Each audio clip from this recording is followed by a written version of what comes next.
저번에도 한번 살짝 이 부분을 얘기한 적이 있는데 이번 월드컵을 보신 분들이 모두 공감한 것이 하나 있죠. 선수가 아무리 좋아도 감독이 문제면 팀이 무너진다는 것입니다. 이길 수도 없고, 이번에 손흥민 같이 세계적 수준의 선수가 우리 대표팀에 있었고, 그 외에 이번 월드컵 대표가 한국 월드컵 사상 참 최고의 선수진이었다는 것이 전문가들의 그런 주장이었습니다. 그런데 감독의 전술이 없습니다. 누가 어디를 맡아야 하는지 참 이해가 안 되는 그러한 전술이었고, 또 선수 교체 그 타이밍을 계속 놓쳤습니다. 교체가 되어도 아무런 변화가 없고, 그래서 보다가 우리 형제님들 같이 모여서 저쪽에서 같이 펠로십을 해서 같이 몇 번 봤는데, 보다가 답답해서 막 소리를 지르고 막 벌떡벌떡 일어나고 전부 다 막 감독 같아요. 얘기하는 거 들어보면은, 아니 저 선수한테 주면 안 되는데 저 선수한테 줘야지, 이때는 수비를 해야지 하면서 너무나 아주 열정적으로 보는 것을 제가 옆에서, 저는 이제 뒤에서 이렇게 좀 봤는데, 저도 그렇게 할까봐. 여러분, 우리 팀, 우리 교회 감독은 누구십니까? 예수 그리스도이십니다. 아멘. 우리 교회의 감독, 우리 팀의 감독은 우리 예수 그리스도십니다. 우리에게는 이미, 그리고 앞으로도 영원히, 그리고 최고의 감독이 계십니다. 그분은 실수하지 않으시고, 우리 아까 찬양 드린 대로 또 전술을 잘못 짜지 않으시고, 선수를 잘못 보지 않으십니다. 잘못 기용하지도 않으십니다. 그래서 우리는 적어도 감독 때문에 졌다라는 그런 말은 영원히 할 수 없는 팀입니다. 이 완벽한 감독이 11명에게 각자 자리를 정해주시고 전술 지시를 내렸습니다. 너는 수비하고, 너는 미드필드를 보고, 너는 골키퍼를 하고, 너는 최전방을 하고, 너는 이렇게 하면 이렇게 하고, 뭐 이렇게 그러한 작전 지시를 내리셨습니다. 그런데 경기가 시작되자 모두 다 공격만 하려고 합니다. 감독이 지시한 전술은 다 무시합니다. 선수들끼리 왜 패스 안 해? 왜 수비 안 해? 뭐 선수들이 다 감독질하고 모든 선수가 주장 노릇을 하면서 팀이 완전히 엉망이 됩니다. 그러다가 이제 공을 뺏기죠. 그래서 우리 골대 앞에는 아무도 없습니다. 골키퍼는 지금 앞에서 골을 넣겠다고 뛰고 있기 때문에 골키퍼도 없는 거예요. 그리고 축구에는 한 사람이 더 있죠. 주장입니다. 선수들 중에서 뽑죠. 감독은 벤치에 앉아 있습니다. 그래서 이 감독의 전술을 필드에서 전달하고, 그 선수들의 위치를 그때그때 그 감독의 명령에 따라 지시하고 감독하는 그런 사람이 필요하죠.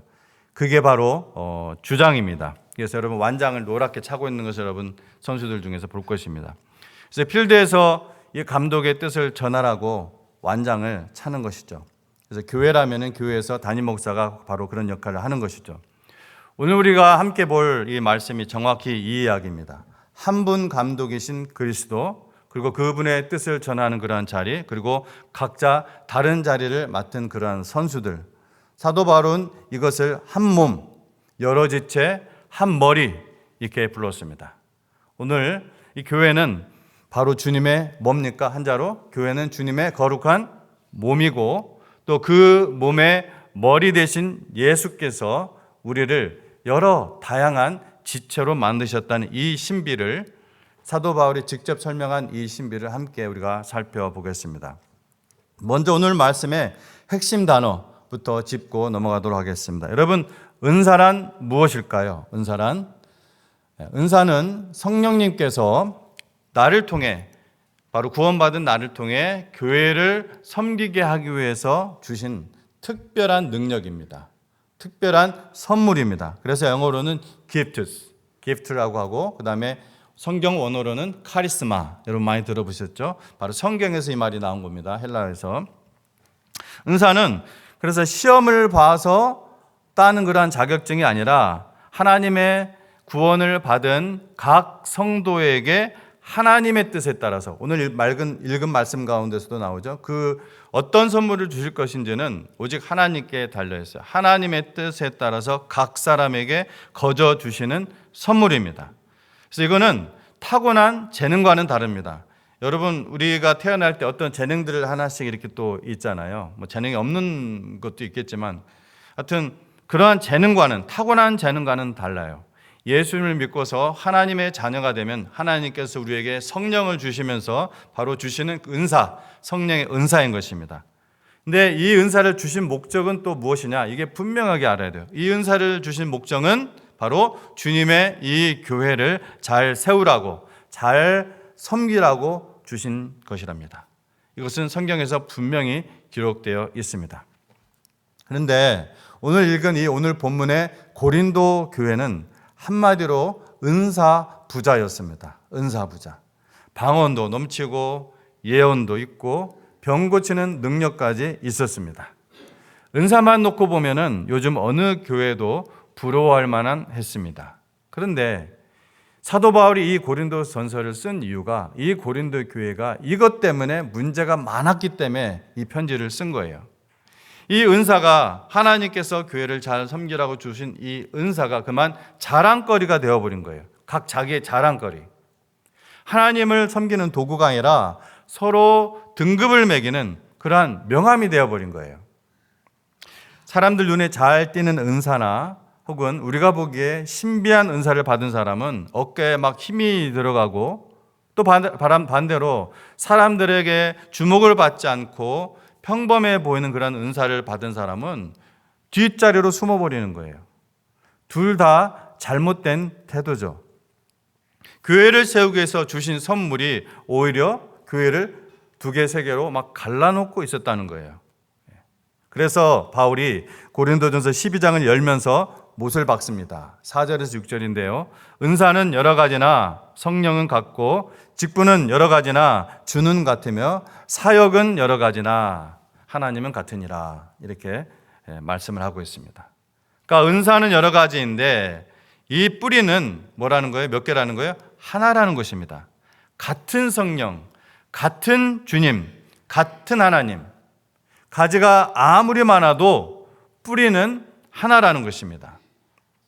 그러니 가지끼리 내가 더 굵네, 뭐 제가 더 굵네, 이게 전부 다 이 다투는 것은 아무 의미가 없다고 이 바울은 얘기하는 거예요. 또 그거 갖고 싸우고 그거 갖고 막 자랑질하고 이런 거 사도 바울이 보면서 서신을 쓴 거예요. 7절이 아주 중요합니다. 각 사람에게 성령을 나타내심은 유익하게 하려 하심이라. 각 사람에게 성령을 나타내심은 유익하게 하려 하심이라. 여기 2가지만 꽉 붙잡으십시오. 이 말씀에서. 첫째, 각 사람에게입니다. 각 사람에게. 은사는 특별한 몇 사람에게만, 뭐 풀타임으로 사역을 하는 전도사, 목사, 혹은 뭐 집사님, 아니면 믿음 좋은 몇 사람, 이런 사람들에게만 주는 그러한 상장이 아니라는 것입니다. 성령께서는 이 교회의 모든 지체에게 한 사람도 빠짐없이 다 은사를 주셨다. 각 사람에게 주셨다. 말씀을 하고 있는 거예요. 혹시 저는 아무 은사도 없는데요 하는 분 계십니까? 겸손은 좋지만은 그거는 성경과는 다릅니다. 성경은 분명히 뭐라고요? 각 사람에게 주셨다고 말합니다. 여러분, 하나님은 빈손으로 부르시는 법이 없습니다. 자, 각 사람에게 기억하시고 둘째, 유익하게 하려 하심이라. 유익하게 하려 하심이라. 여기서 성경 원어의 의미는 공동의 유익을 의미합니다. 나를 위한, 나만을 위한, 나를 향한 유익이 아니라 이 성경 원어의 의미는 공동의 유익을 의미해요. 그래서 NIV 성경 그 영어 버전이요. NIV는 for the common good. 그리고 킹 제임스 KJV는 profit with all. 그리고 우리나라 새 번역은 공동 이익 이렇게 번역을 하고 있는 거예요. 그러니까 은사는 나 자랑하라고 주신 그런 트로피가 아니라는 것입니다. 공동체를 유익하게 하고 옆 사람을 돌보고 섬기라는 그러한 연장으로 주신 거라는 거예요. 그래서 은사의 방향은 언제나 나가 아니라 주님의 몸된 교회입니다. 그래서 이 방향을 잃어버리면은 은사는 여러분 축복이 아니라 자칫 교만의 씨앗이 될 수가 있습니다. 단순하지만 매우 중요한 진리입니다. 한번 따라서 해보실래요? 싫어요? 싫으면 하지 말고. 은사의 방향이 나를 향하면은 그 은사가 교만의 씨앗이 될 수 있다는 거예요. 여기서 잠깐 은사가 꼭 거창한 가문은 아니라는 것도 말씀을 드리고 싶습니다. 로마서 12장을 보면 섬기는 것도 은사입니다. 뭐가 은사라고요? 섬기는 것도 은사입니다. 여러분, 섬기는 거 굉장히 포괄적인 단어인데 좀 더 구체적으로 여러분 한 예를 들어볼게요. 예를 들어서 처음 오신 분들에게 먼저 다가가. 사실 처음 어느 교회 가면은 좀 쭈뼛쭈뼛 하잖아요. 누구나 다 모르는 사람인데, 그러니까 좀 그런 분들에게 먼저 다가가서 인사를 건네는 거. 또 밝은 웃음으로 인사를 건네야지 뭔가 좀 이상한 표정으로 보면 안 되겠죠. 거울을 보고 많이 연습을 좀 하시기 바랍니다. 네. 그런 분들에게 또 뭐 환영 카드를 써서 보내는 거. 저도 처음 미국에 왔을 때 미국 목사님, 제가 미국 교회 이제 처음에 갔었는데 한국 교회가 근처에 없어서 갔더니 미국 있는 그 성도님이 저한테 환영 카드를 써서 보내주셨어요. 근데 얼마나 그것이 처음에 와가지고 위로가 되고 힘이 되는지 몰라요. 또 나중에 그분이 똑같은 분 같은데 전화까지 하셨어요. 그래서 영어도 못하는데 전화로 하셔가지고 또 굉장히 당황했는데, 어쨌든 너무나 좋았습니다.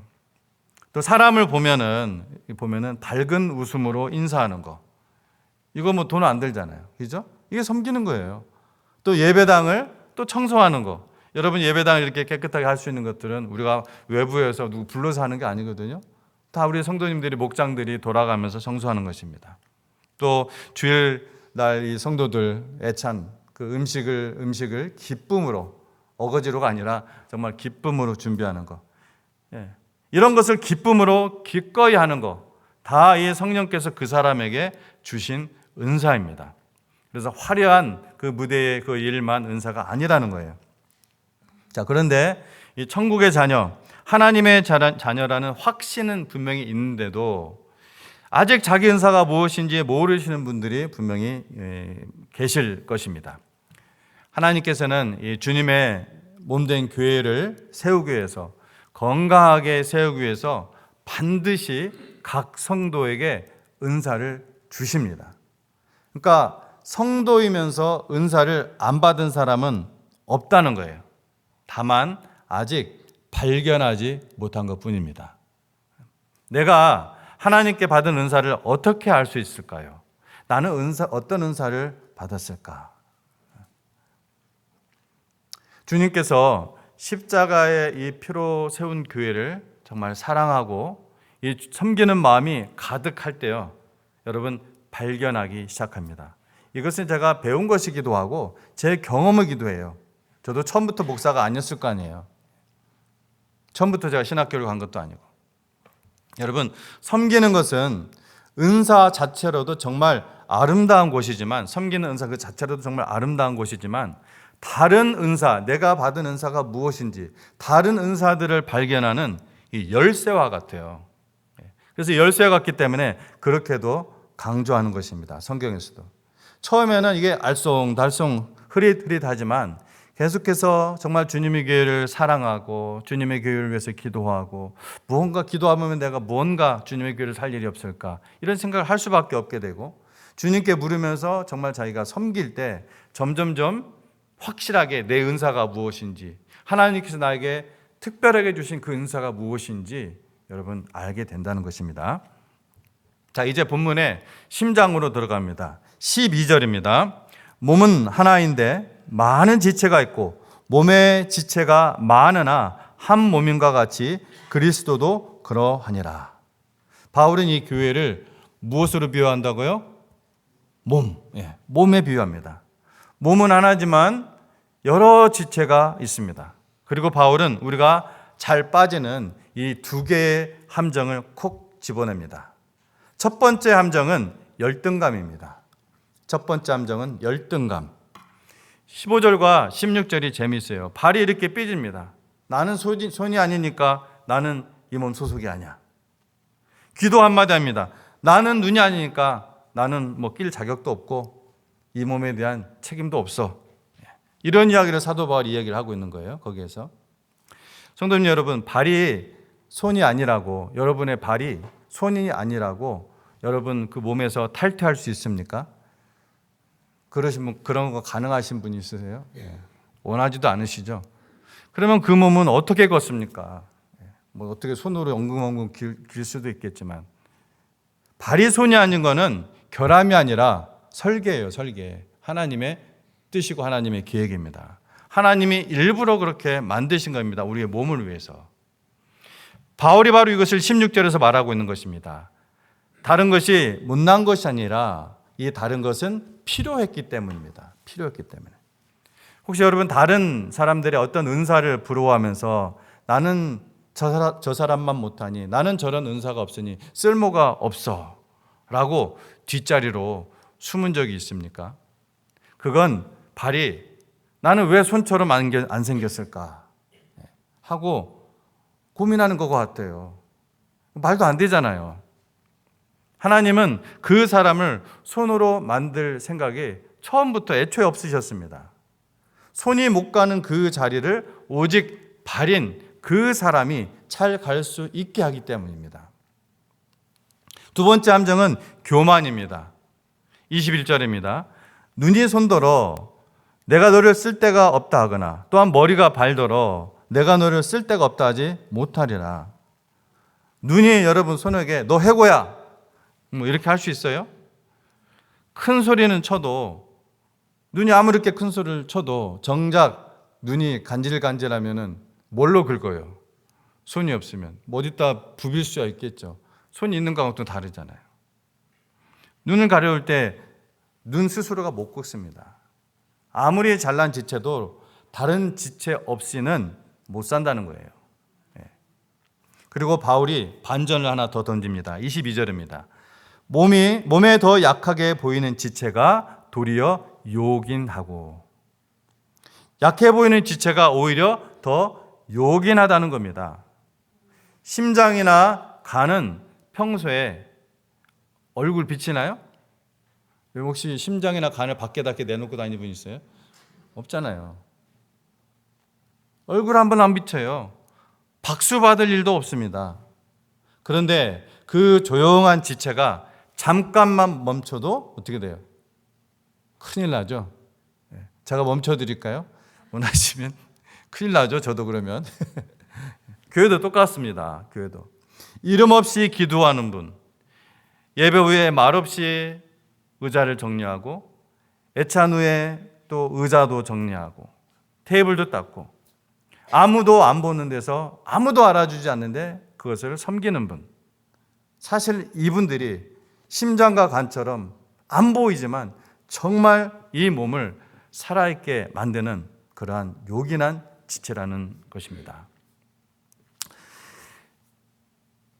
이 로마서 12장은요, 은사의 종류를 소개할 때 가장 먼저 어떤 은사를 언급하냐면요, 예언의 은사를 언급합니다. 예언.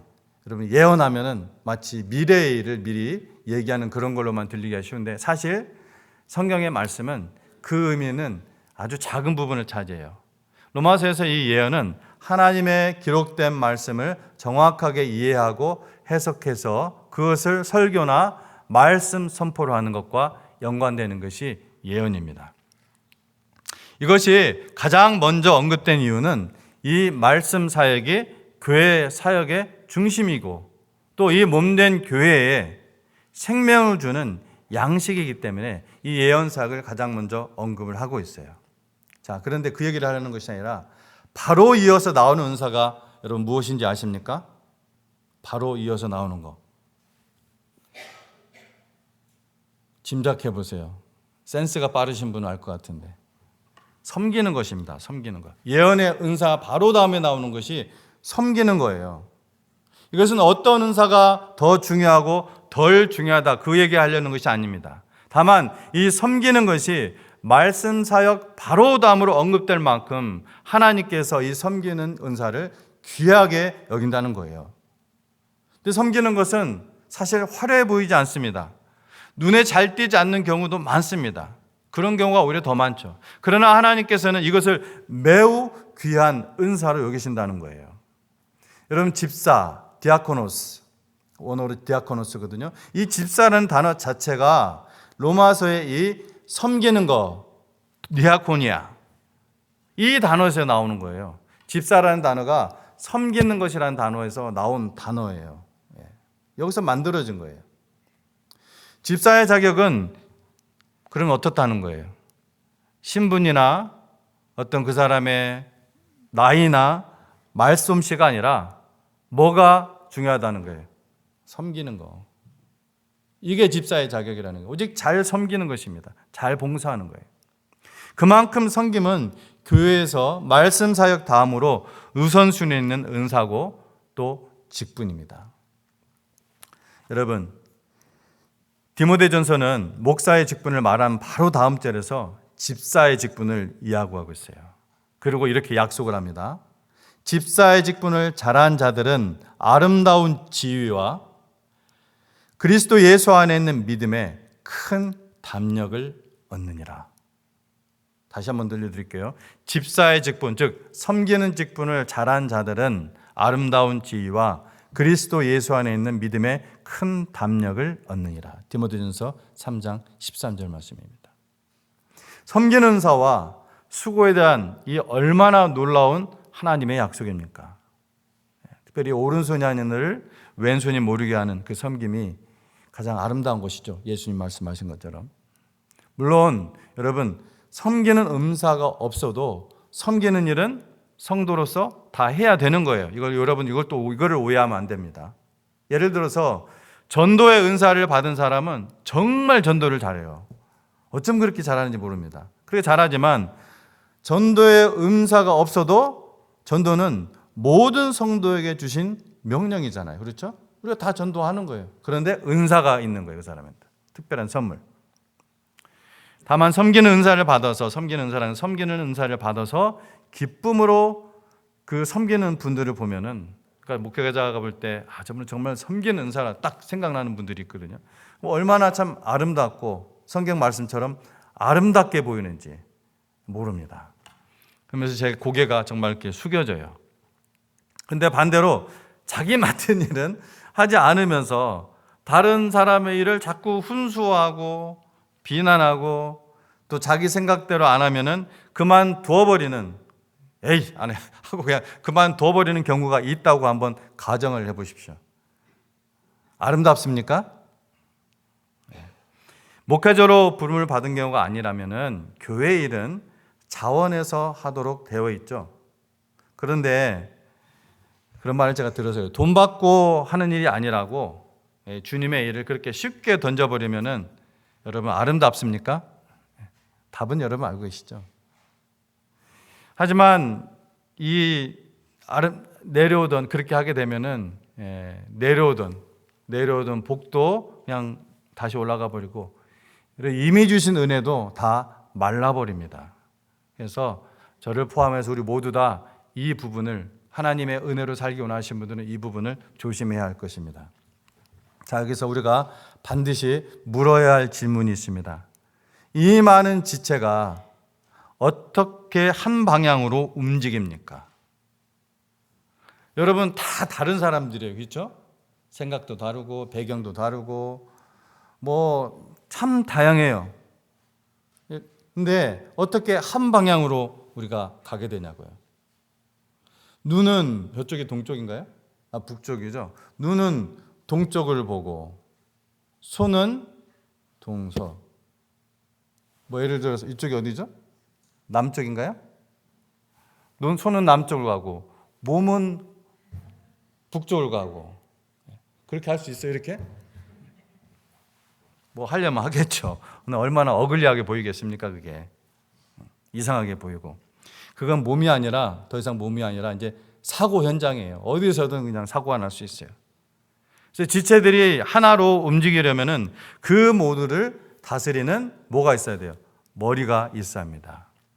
에베소서 1장 22절 23절에 그를 만머리 위에 교회의 머리로 삼으셨느니라. 교회는 그의 몸이니. 여기서 그가 누구예요? 예수 그리스도. 골로새서 1장 18절도 똑같습니다. 그는 몸인 교회의 머리니라. 예수 그리스도. 기억하십니까? 제가 첫 부분에서 말씀드린 그 축구팀 감독 이야기 말입니다. 그 감독이 바로 이 몸의 머리 그리스도이십니다. 이제 이 관계를 조금 더 실감나게 그려보기 위해서 제가 배 한 척을 함께 타보겠습니다. 여기에 큰 배가 한 척이 있습니다. 목적지를 향해서 정말 망망대해를 항해하는 중입니다. 이 배에는 선장이 있습니다. 선장은 이 배가 어디로 가는지, 왜 가는지, 어떤 항로로 가야 하는지를 분명히 아는 유일한 분입니다. 성도 여러분, 우리 교회라는 이 배의 선장이 누구세요? 예수 그리스도이십니다.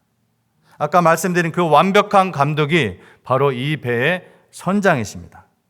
그리고 이 배에는 당연히 선원들이 있습니다. 그래서 하는 일이 참 다양합니다. 그리고 이 선장의 명령을 받아서 실제로 키를 잡고 직진, 명령 떨어지면 직진, 좌연하면 좌쪽으로, 우연하면 우로, 닻을 내리기도 하고 하는 그런 부선장이 있습니다. 선장의 명령을 받아서 선원들을 감독하고 돌봅니다. 교회에서 그 소명을 받고 그 은사로 사역하는 사람이 바로 담임 목회자입니다. 서론의 그 축구의 주장과 같은 역할입니다. 감독의 뜻을 전하는 자리입니다. 부선장은 이 배에서 가장 늦게 자는 사람이기도 합니다. 폭풍이 오면은 제일 먼저 깨어 있어야 하고 선원이 아프면은 제일 먼저 달려가야 합니다. 그러니 이건 편한 자리가 아니라 어떤 자리예요? 깨어 있는 자리입니다. 영적으로 또 몸으로도 깨어 있는 자리입니다. 예수님도 말씀하셨어요. 너희 중에 큰 자는 너희를 섬기는 자가 되어야 하리라. 참된 목자는 선원들 위에 올라선 사람이 아니라 선장 앞에 제일 먼저 무릎 꿇는 사람입니다.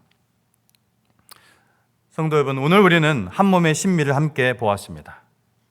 우리는 여러 지체이고 이 배의 여러 선원입니다. 갑판에서 일하는 사람도, 기관에서 땀 흘리는 그러한 사람도, 주방에서 밥 짓는 사람도 있습니다. 그 중에서 없어도 되는 자리는 단 하나도 없습니다. 각 사람에게 성령께서 은혜대로 은사를 주셨고 그 은사는 나 자랑하라고 아니라 이 배를 목적지까지 데려가라고 우리에게 주신 것입니다. 그리고 이 모든 선언은 한 분의 선장 예수 그리스도를 바라봅니다. 우리가 서로 등급을 매기며 자기 고집을 부리면 배는 아까 말씀드린 것처럼 제대로 가지 못하고 제자리를 맴돌 뿐입니다. 우리 모두가 함께 그 한 분을 바라볼 때 기관사도, 갑판장도, 주방장도, 망대지기도, 그리고 그 명령을 전하는 부선장도 다 함께 한 방향으로 힘차게 나아갑니다. 오늘 우리 교회가 그런 배가 되기를 원합니다. 서로의 자리를 부러워하지 않고 오히려 서로 세워주는 배, 보이지 않는 땀 흘려 일하는 그 기관실의 수고를 귀히 여기는 그런 배. 하나가 아프면 연결이 되어 있기 때문에 함께 아파하고 하나가 기뻐하면 함께 웃는 배. 그리고 선장이신 그리스도의 뜻이 온 배에 건강에 흘러서 다 함께 목적지를 향해 나아가는 배. 그 배를 통해 하나님이 이 땅에서 영광 받으시기를 주님의 이름으로 축원합니다. 기도하겠습니다.